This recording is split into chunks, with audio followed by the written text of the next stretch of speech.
So, along with my vague decision to get XL-sized Enterprise starships for my collection, which I slipped into almost by accident, really. I also decided that if I was going to do that, it would only be fair to myself to get XL examples of the other hero ships from the other Star Trek series of my sort of era, if you like. And so I've got the USS Defiant in front of me, and I believe this is quite a new XL ship. I don't think this has actually been out for very long, so for once I might actually be slightly more sort of finger on pulse than I normally am with this one.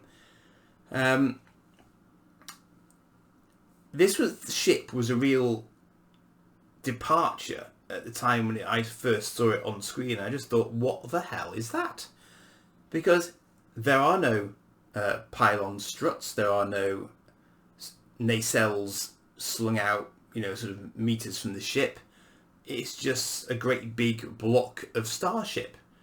And, at first you might be forgiven for thinking it's some form of shuttle until you realise what its scale is, that it's not actually massive, but basically this ship had a lot of backstory built into its design, and fundamentally it was supposed to be a dedicated Federation battleship, which ought to be a contradiction in terms, and actually at the time still largely was.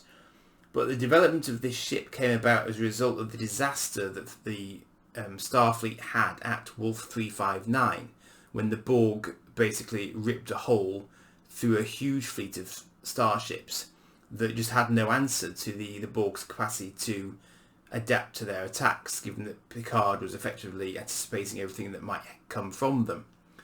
And so the Defiant was designed without the normal sort of amenities that Starfleet ships normally had. It was very, very weapons focused, very little emphasis on science, zero emphasis on families and holodecks, and it was basically built to blow stuff up fast. And it demonstrated throughout the course of Deep Space Nine, and to a lesser extent in the First Contact film, that it was actually quite capable of doing that. And so it was quite an unusual hero ship, and it didn't turn up in Deep Space Nine until relatively late on in the run of the series, because I think they realised they needed something more significant than the little runabouts that normally service Deep Space Nine, which were basically overgrown shuttlecraft.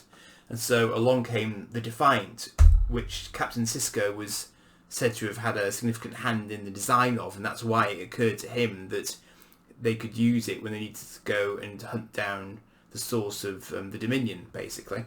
And unusually, of course, it was also equipped with a cloaking device courtesy of the Romulans on loan, so that when it went through the wormhole it could cloak and sneak about and be clandestine in its reconnaissance missions. That also, of course, came in handy in its home quadrant later as well. So rather nice underbelly shot there.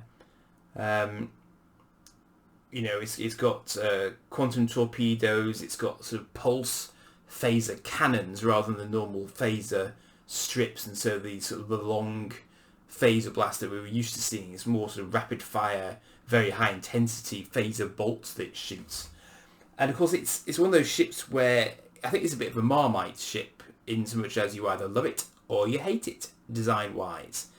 It grew on me. I think initially I was just like, well, what's that supposed to be? Because it's such a departure from what we'd seen before. So it was a brave thing for them to do, but it did make perfect sense in terms of what it's trying to do. It doesn't present a massive angle to its anyone trying to aggress it. It's very, very manoeuvrable.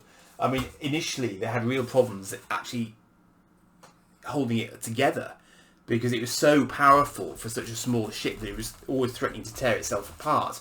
I don't think it's actually that fast at warp, but it's just that its warp core is massively powerful for a ship of its size, and that's why it's always sort of struggling to balance out its power systems. But of course, a lot of that power is for the phasers. It was also later equipped with ablative armour to give it more hang time in a firefight. So I mean, all in all, you did not want to mess with it. And it showed itself perfectly capable of taking out Jem'Hadar fighters and Klingon bird of preys on more than one occasion. So that's the stand there with the standard felt backing, so you can't knock it over terribly easily. Let's have a look at her. Yeah, she's heavy. I thought she would be. Now I don't know what I thought how big I thought she'd be size wise. Because she's so thin. See, so what I was talking about her profile. You see, she's got very little side profile at all. So if she turns her side to you, you're going to be doing well to hit her if she's moving at speed. I mean, obviously she's got more of an angle that way. But that's why she's heavily armoured and heavily shielded. Now, these are her warp nacelles. They're a bit plasticky. They're a little bit. I wouldn't call them wobbly, but you can feel there's a little bit of give to them. I think this originally was supposed to be like an escape pod. I'm looking at it and I'm tempted to pull it off because it does seem to be on a separate. You see the sort of fresh air in between there. I don't know if that's really in this series or not, but presumably it must be for them to have put it on like that. And I keep wanting to try and pull it off to see if it detaches, but that is not the Eaglemoss way, so I probably really shouldn't. But she's a good weight. You can hold her at the rear actually if you do want to sort of whoosh her about a bit. So that kind of works there, holding her there. And the sort of primary sort of phaser arrays were about here, I think. But I think the torpedoes also came out in either side here as well. So she could release an incredible sort of volley of firepower, and she also had I think there's a phaser emitter up the top there and on the bottom perhaps as well. I don't know whether that's particularly obvious where that was supposed to be mounted, but she could cover herself, despite the fact that most of her firepower is forward facing. She could actually cover an arc above and below her as well, so she didn't have a sort of blind spot there. And that was it. That was this unusual thing that she was until we saw the first Contact film, where there were some more examples of ships that were more sort of escorty in nature, like the steam runners. A lot of those ships in that film were actually expressly anti-Borg ships. And so they were, like the Defiant, their profiles were a lot more compact than we saw from the more scientific Starfleet vessels of the time.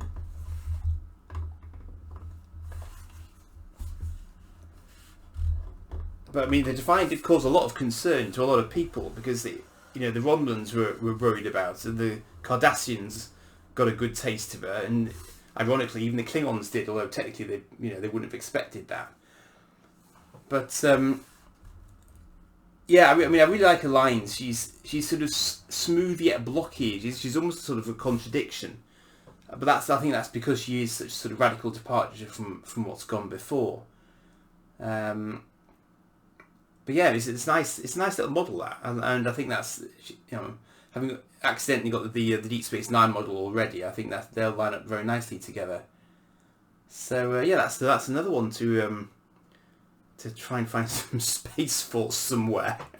I'm going to talk to you a little bit about how I'm going to try and display some of these in another video, because I've had to do some research on this, and it's not as straightforward as I was expecting, but I think I have come up with a reasonable solution for it. So I'll leave this one here. Hope that's been of interest, and just keep an eye on this playlist. Subscribe to the channel, and obviously you'll get a ping for any more unboxings I do over time. Cheers for now.